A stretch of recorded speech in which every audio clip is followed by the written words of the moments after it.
gente, tudo bom com vocês? Eu sou Jéssica Cavalcante. Vamos agora estudar o curso de acompanhante terapêutico, certo? O famoso AT. E eu quero começar com esse curso, a gente falando mais sobre essa profissão, tá? Sobre essa construção de profissão, certo? O curso ele vai ser dividido em seguinte parte. A primeira parte a gente vai entender melhor o que é o AT, afinal de contas, quais as responsabilidades, como é que funciona o mercado, como é que funciona essa construção científica desta profissão, certo?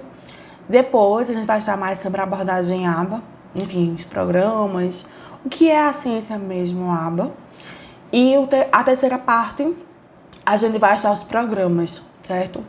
Então, vai ser dividido dessa forma, primeira parte, segunda parte, terceira parte. E nesta primeira parte vamos entender, né, o que é o AT.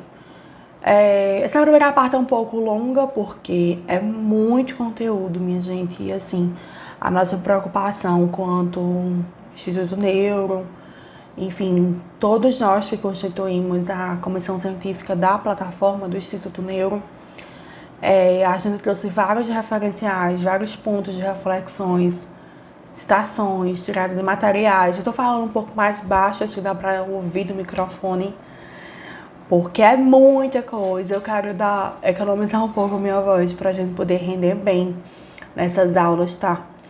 E, enfim, vamos começar, certo? Vocês têm um material de vocês. E um dos tipos de intervenção realizadas por psicólogos, mas não somente psicólogos, está citando aqui os psicólogos, porque é uma área também, né?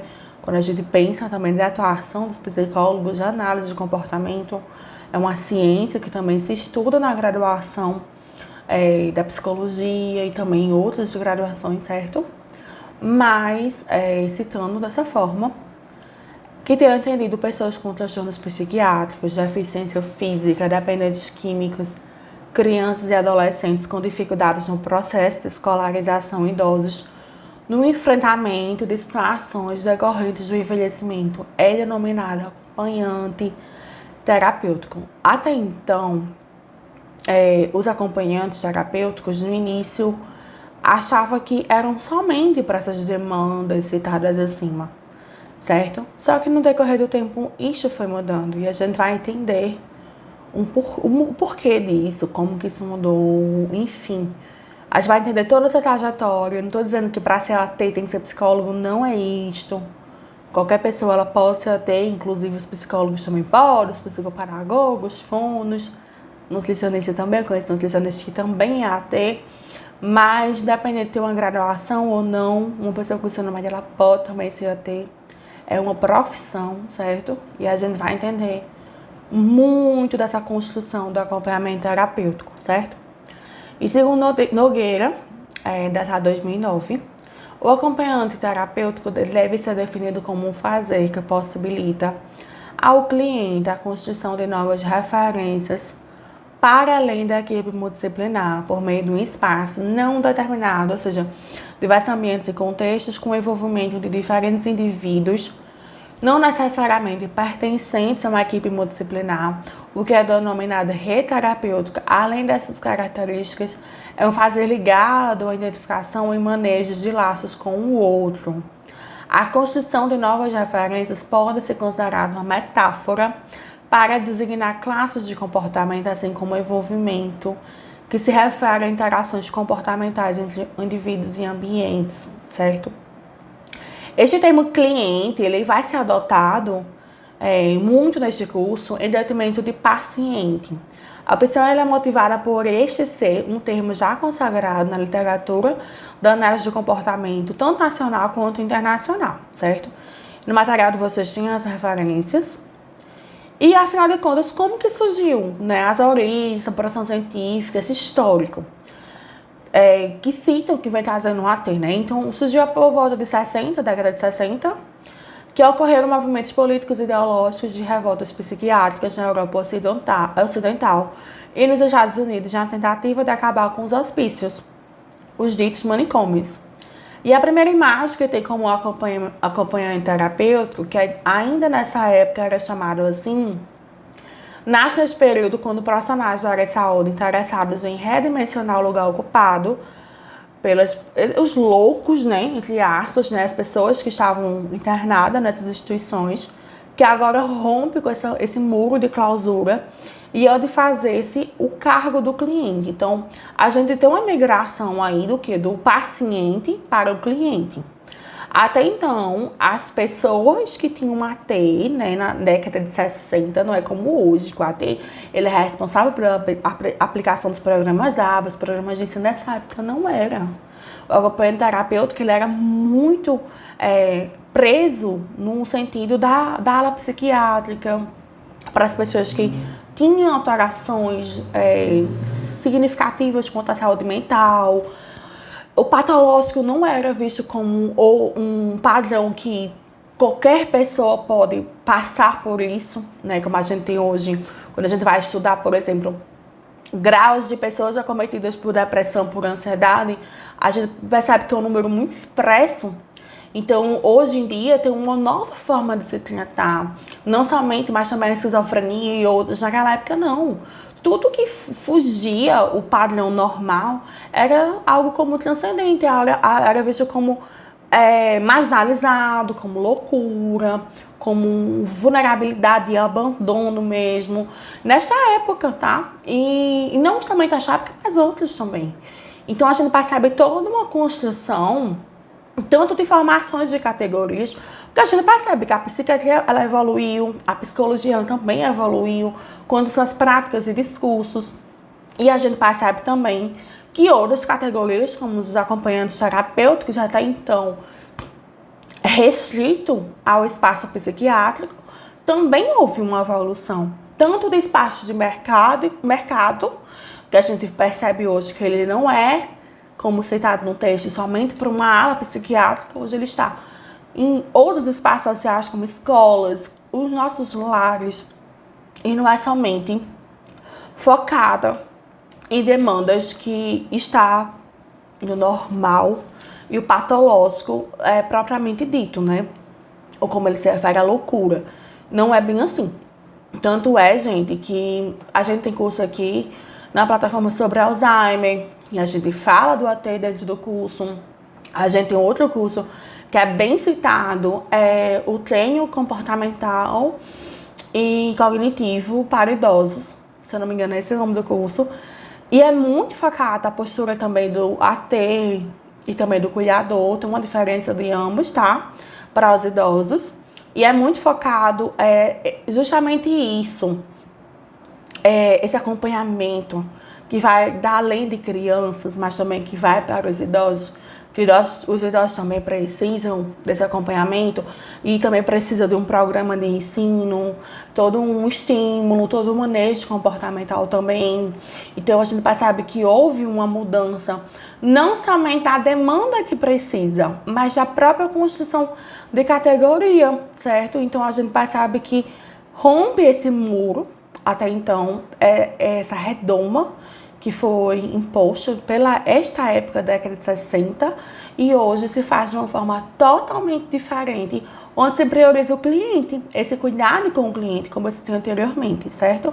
E essa trajetória, por esse recargo, né, esse cargo, essa reconstrução desse cargo, desse cliente, dos equipamentos institucionais até então, que eram espalhados pelas cidades, articulando, facilitando e promovendo também a utilização de papéis sociais, incluindo a criação de novos papéis, certo? E também de novos recursos, enfim. Então, a gente percebe agora, por exemplo, nessa mesma época, uma reformulação e uma construção de projetos para a saúde, certo? Então, aí vem não somente como ele, até mesmo o pesquisador que cita os acompanhamentos que também vem para as instituições, né? Para além das instituições psiquiátricas, como eu falei, a necessidade de um acompanhamento que vai além dessa demanda puramente da saúde mental, que ela vem para a saúde. Então, por exemplo, idosos acometidos com Alzheimer ou com demências de modo geral, eles precisam de um AT. Mesmo que os objetivos do trabalho sejam feitos de uma outra forma, mas é necessário. Então a gente percebe o quê? O AT, que trabalha com idoso, por exemplo, eu estou citando assim, a nível de formação, de construção, certo? Para a gente entender, até chegar no autismo, até chegar na aba, a gente entender a categoria e a complexidade da categoria, desde a sua formação até a prática de hoje. As pessoas acham que AT é só para crianças, né? E só para demandas, por exemplo, de crianças que têm atraso no desenvolvimento, e não é, certo? É para além dessa demanda, para além dessa faixa etária. A gente vai entender muito mais, desde o processo histórico até as vias de fato que estamos vivendo hoje, certo? No Brasil, quando a gente pensa no AT, ele começou em Porto Alegre, na Clínica Pinel, certo? Depois chegou no Rio de Janeiro, na Clínica Vila Pinheiros, depois São Paulo e posteriormente este recurso, né, esta categoria, né, passa a ser utilizado também por clientes não psiquiátricos que apresentavam diferentes quadros clínicos. Então a gente já percebe o quê? Uma expansão da categoria que começou nos modelos, né, de situações psiquiátricas até vir para outras demandas, como está hoje, como eu falei anteriormente, certo? Nesta mesma época, começa um movimento antipsiquiátrico, que eu acredito que foi um dos fatores que interferiram diretamente nessa expansão, porque começa uma discussão sobre os tratamentos em saúde mental, certo? Então, vem também as comunidades terapêuticas na Alemanha, nos Estados Unidos, as comunidades terapêuticas também na Itália e na França, a psicoterapia institucional na América Latina, na Argentina, Brasil também, e as comunidades terapêuticas com acompanhantes terapêuticos, certo? Quando a gente vem para a década de 80, esse que começa a Política Nacional de Saúde Mental. Então foi o que? Uma mobilização dos usuários, familiares, de trabalhos de saúde, visando mudar a realidade dessas instituições manicomiais, o pleno exercício da cidadania, a participação ativa de seus devidos usuários, formando redes com outras políticas públicas, educação, moradia, trabalho, cultura, possibilitando também para a sua diversidade.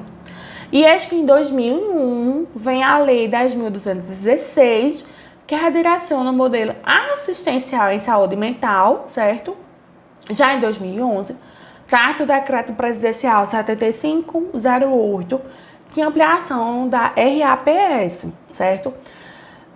Já em 2011 também, vem a Portaria 3.088, datada de 23 de dezembro de 2011, que institui a Rede de Atenção de Psicossocial, no caso, RAPS, né, como eu disse anteriormente, para pessoas com sofrimento psíquico ou transtornos mentais e com necessidades decorrentes também de uso de substâncias químicas, certo?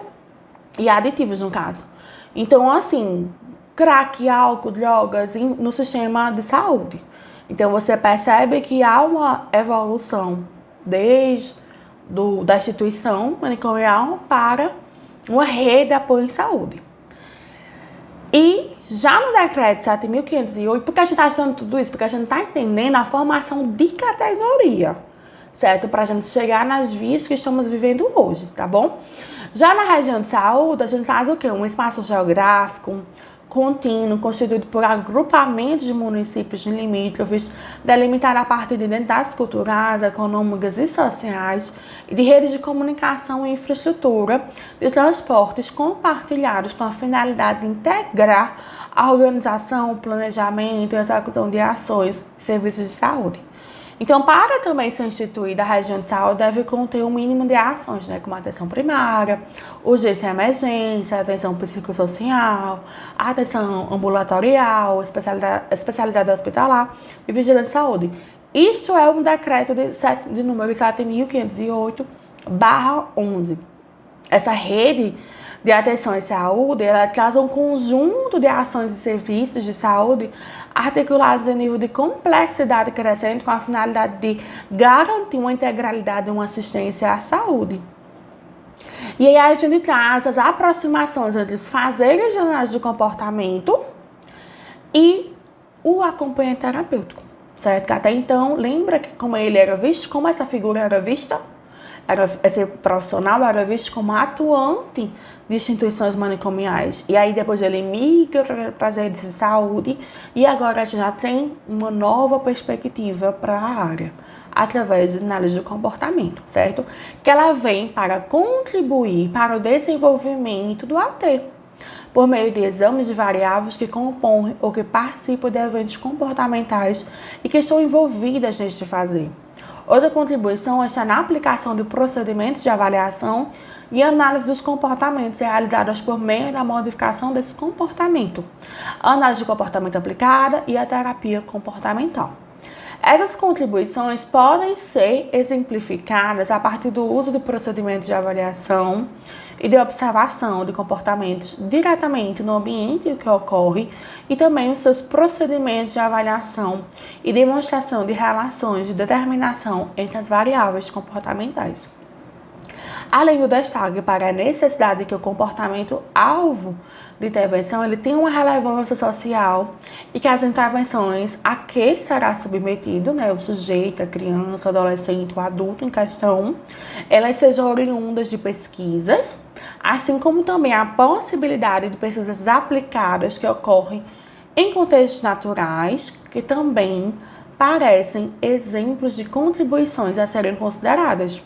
O acompanhamento terapêutico ele exige procedimentos de observação, de avaliação dos comportamentos realizados diretamente neste ambiente em que ocorrem essas situações, certo? Esses contextos. Esses fazeres se assemelham com os realizados por modificadores do comportamento. Essa modificação do comportamento ela era composta por procedimentos de observação.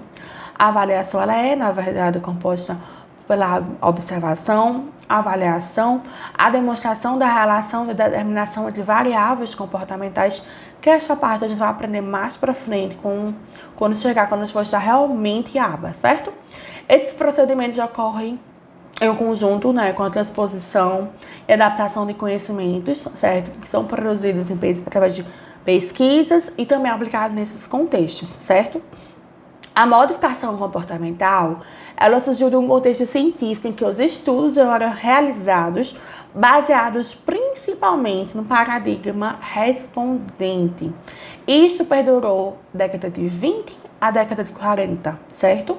E teve seu início atribuído ao experimento de Watson e Hanner, os quais demonstraram o condicionamento do medo no experimento com o menino Albert. Um dos fatores contextuais para esse surgimento da modificação de comportamento foram as constantes críticas da psicologia e também da psiquiatria ao tratamento tradicional em relação ao comportamento tido como anormal, a partir de abordagens psicodinâmicas como a psicanálise.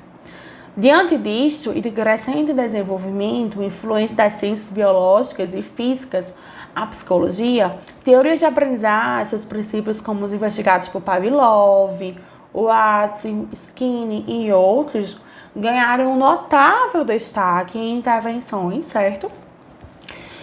E também, grande parte, por seu comportamento, seu comprometimento também científico, evidenciando em suas características a transposição do modelo de laboratório para os contextos clínicos. O rigor nessa produção de conhecimento para atender a comunidade científica, essa prestação de serviços também com vistas à promoção de melhoras sociais significativas. Então, ao longo de décadas, pesquisas em diferentes temáticas foram realizadas pela comunidade científica na análise de comportamento, por exemplo, na década de 30, envolvendo princípios preditivos e proposições teóricas conceituais, e na década de 40, envolvendo paradigma operante e estudos realizados em infra-humanos, o que pareceu ter conduzido o enfoque principal desses estudos da década posterior, muito marcada pelas contribuições para o desenvolvimento de uma terapia comportamental. Esse surgimento da terapia comportamental, segundo Guedes, é proveniente de críticas direcionadas a modificadores do comportamento, em específicos procedimentos que adotavam. E essa transposição ou adaptação de conhecimentos produzidos em pesquisa básica para o uso em contexto de ambientes não controlados, certo? Então, você percebe que, devido a esses percalços dos modelos manicomiais, precisava de uma nova forma de olhar para tudo isso, certo? E o próprio AT, ele muda de cenário, né? Com a análise do comportamento, traz uma nova perspectiva para a prática do AT. Então, ele sai daquela figura que a gente estudou, que estava apenas trabalhando nas redes de saúde, apenas trabalhando em hospitais e instituições manicomiais, ele passa a fazer parte da rede de saúde, e a partir do momento que a ciência ABA vem, né, como realmente um percursor para não somente tratamento de autismo, mas tratamento do ser humano de modo geral, a gente vê que a partir da abordagem há uma configuração de mudança na prática do AT, desse profissional AT, que ele sai dos muros, né, de instituições psiquiátricas, ele ascende, ele cresce enquanto profissional para outras instituições, a escola, as casas, as clínicas terapêuticas e assim sucessivamente. Agora a gente vai entender como que a ABA vem direcionando a prática desse AT, certo? Então, eu vou dar continuidade mais sobre a abordagem ABA e a prática do AT, o profissional acompanhante terapêutico, nas próximas aulas, tá? Beijos, fiquem com Deus, até a próxima aula.